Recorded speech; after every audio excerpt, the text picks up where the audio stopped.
বন্ধুরা, আজকে আমরা চলে এসেছি আবার একটি নতুন ভিডিও নিয়ে।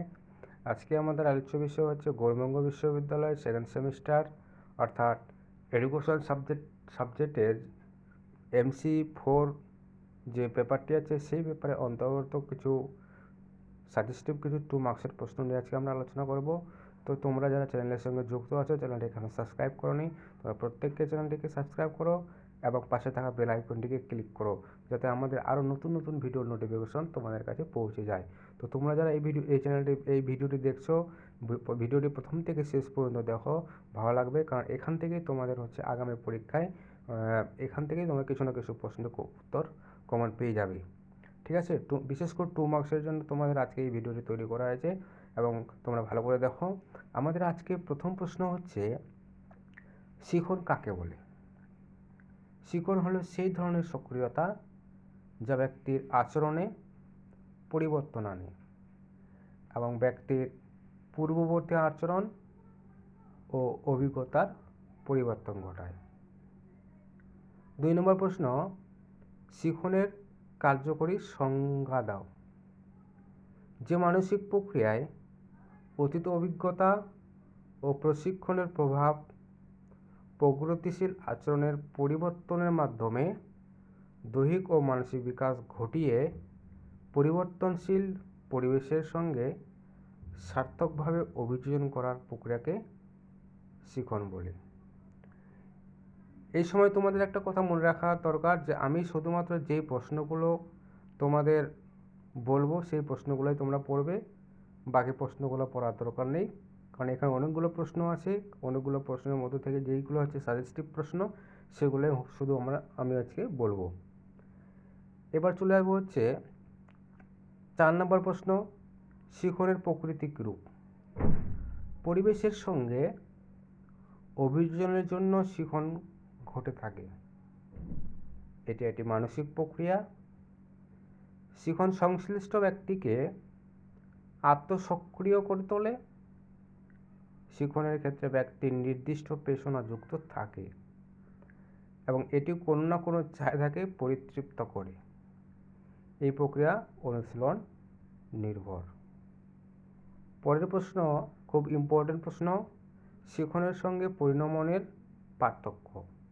এটা 2 মার্কসের জন্য খুব কম ইম্পর্টেন্ট এবং হচ্ছে 5 মার্কসের জন্য খুব ইম্পর্টেন্ট, তোমরা ভালো করে পড়ে নেবে। শিখন ও পরিণমনের মধ্যে পার্থক্য হলো, ক নম্বর, শিখন ব্যক্তি আত্মসচেতন থাকে, পরিণমনে থাকে না। খ, শিখন প্রক্রিয়া শর্ত সাপেক্ষ কিন্তু পরিণমন শর্ত নিরপেক্ষ। গ নম্বর, পরিণমন কোনো চাহিদা তাড়িত নয়, শিখন হলো চাহিদা তাড়িত প্রক্রিয়া। ঘ, পরিণমন জৈবিক প্রক্রিয়া আর শিখন হচ্ছে মনস্তাত্ত্বিক প্রক্রিয়া। ঠিক আছে, এখান থেকে আর অন্য কোনো প্রশ্ন তোমাদের দেখার দরকার নেই, শুধু আমি বলছি শুধুমাত্র যে প্রশ্নগুলো আমি বলবো সেই প্রশ্নগুলো তোমরা পড়ে যাবে। তারপরে তোমরা চলে আসবো হচ্ছে স্কিনার বক্স কি।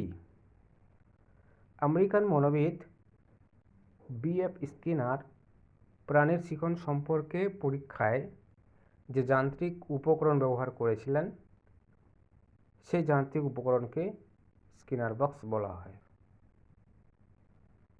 পরের প্রশ্ন, শিখনের গেস্টাল্ট তত্ত্বের প্রবক্তা কে? গেস্টাল্ট মতবাদের প্রবক্তা হলেন মনোবিদ ওয়ার্দিমার, কফকা এবং কোহলার। নেক্সট প্রশ্ন, গেস্টাল্ট বলতে কি বোঝায়? গেস্টাল্ট হলো একটি জার্মান শব্দ। এর অর্থ হলো গঠন বা কাঠামো বা অবয়ব বা সম্পূর্ণ আকার যা এই অংশগুলির সমন্বয় নয়। একটি ভিন্ন মাত্রা পাই যার উপর ভিত্তি করে মানসিক প্রক্রিয়া বিশেষ করে প্রত্যক্ষ এবং শিখন রূপ পায়। ঠিক আছে, এর পরের পেজে চলে যাবে। অনুবর্তন কি? যে প্রক্রিয়ায় একটি অস্বাভাবিক উদ্দীপকের সঙ্গে যুক্ত কোনো উদ্দীপক স্বাভাবিক প্রতিক্রিয়ার কারণ হয় তাকে অনুবর্তন প্রক্রিয়া বলে। প্যাভলভের পরীক্ষায় ঘণ্টার শব্দে যখন কুকুরের লালা নিঃসরিত হয় তাকে অনুবর্তন বলে। এবার হচ্ছে অনুবর্তনের শর্তগুলো উল্লেখ করো। এক হচ্ছে যে উদ্দীপকের অনুবর্তন ঘটাতে হবে সেটি স্বাভাবিক উদ্দীপকের পূর্বে উপস্থাপন করতে হবে।